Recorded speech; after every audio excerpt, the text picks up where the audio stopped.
Hey, Bob Nolan here, provoking thoughts and making new friends. So, what do you think? Is there a difference between Christendom and Christianity? Do the structures and systems, Christendom, faithfully represent Christianity, which is a relationship between God and human beings? I've noticed over the years that many of the denominations of Christendom sort of contradict one another. About who God is, about how we humans are supposed to relate to Him, about what's required of us, even about why we're here. An outside observer might conclude that there must be more than one God or one Jesus or one Spirit, for all they know.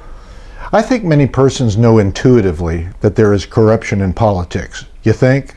I think they know the same about religious politics and systems, big and small, regardless of denomination labels. I think few persons in positions of influence start out corrupt, but corruption happens. Why?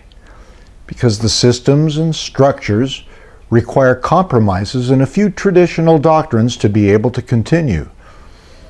I don't think Jesus came here to start an institution. In fact, it was institutionalism that hung him on a tree.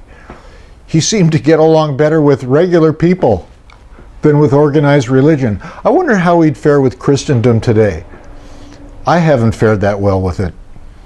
Maybe because trying to institutionalize personal relationships is like square pegs and round holes.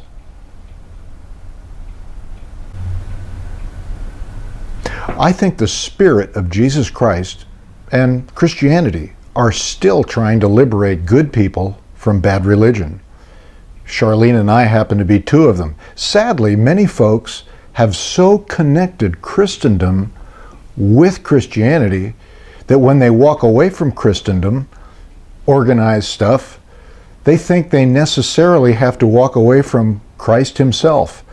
And if their liberation came from some kind of abuse from Christendom, they may consider the mistreatment as from God himself and even become resentful about it. I remember an old story from the Old Testament. Quick Bible story. Daniel, the prophet, had these three friends, Shadrach, Meshach, and Abednego. You remember this? They were in exile in Babylon. The short story is that the king wanted everybody to worship this statue of himself, but Daniel's friends wouldn't do it. The king threatened to throw them into this fiery furnace. They told the king, God will deliver us from you, but even if he doesn't, we won't bow down to your statue. Well, sure enough, he threw them in. But God protected them, and they didn't burn up. In fact, a fourth person that looked like the Son of God showed up in the furnace with them.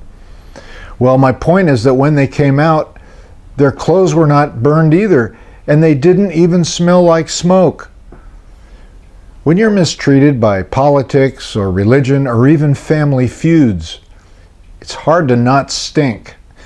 Bitterness, negativity, cynical, hard to trust anybody. You might even give up on family or Christianity or even God himself. But let me tell you, there's life after mistreatment.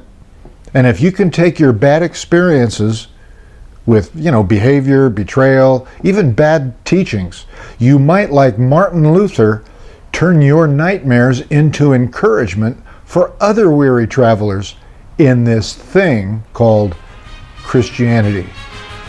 I'm Bob Nolan with Thought Provokers.